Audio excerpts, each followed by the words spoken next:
There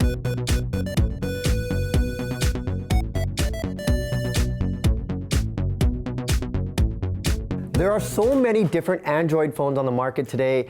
As the end user, it's hard to choose which one is right for you. Well, today we're going to look at a new one from Acer. And when you think of Acer, you probably don't think of smartphones. That's because they're really late to entering the game. But this here is the Acer Liquid Jade Z. Now, I have to mention right from the get-go, this is a budget-friendly smartphone, so you don't want to compare it to the iPhone because spec-wise, it's going to come cheaper and it doesn't have as much bells and whistles as you would get on a premium flagship phone. But I have to say, for the average user, this might be the right phone for you, especially if you like to use your phone with one hand, because we're seeing a lot of phones getting bigger, but this here has a 5-inch screen, which only a couple years ago would have been considered a big phone, but now everything is moving to about 5.5 inches, and this is pretty easy to operate in one hand. A couple of things I like in terms of design. This is not a 1080p display, it's 720, but it does look pretty good. Very thin bezels on each side, but you can see a lot of blackness on the front and on the bottom with the Acer logo right there.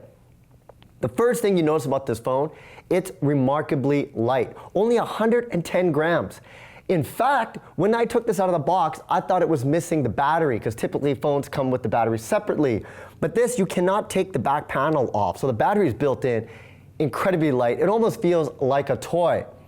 Another thing that makes it feel like a toy is that it's got a plastic body design. So, some people might think it feels cheap, but I tell you, with this plastic body design, it does make it feel incredibly light. Once you put it in your pocket, you almost forget that you have it. Spec-wise, not like I said before, not the big bells and whistles you're used to for flagship phones, but you do have, this is interesting, a MediaTek processor. Now, typically when processors, you talk about Intel, Qualcomm, Snapdragon, but MediaTek, and this is a 1.4 gigahertz processor with 8 gigabytes of internal storage. That's not much, but on the side over here, you can see that you can remove it and put in additional micro SD card, and you can put your SIM card in here as well. This is the interesting thing because this is a dual SIM phone, meaning that you could put 2 SIM cards in here. If you do, then you're sacrificing your micro SD slot right over here. So if you are going to use it with 2 numbers, with 2 different SIMs, you're going to lose out on that extra additional storage. Now, in terms of the body, on the back, you can see the speaker is right here on the bottom, which is kind of an interesting area to put a speaker because when you lay it down, faced like this, the speaker now is touching the floor, so you're not going to get very much going on over there. Not really sure why they did that. Otherwise, you can see on the back, you have your back camera, which is 13 megapixels, and you have a 2 megapixel camera on the front. Acer was really trying to tout this as a great phone for the camera, but it wasn't very remarkable. So is this the phone for you? Well, I'll tell you this.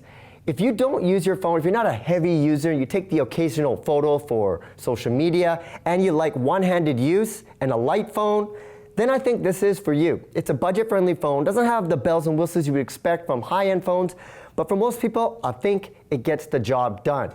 So you gotta check it out, the Acer Liquid Jade Z.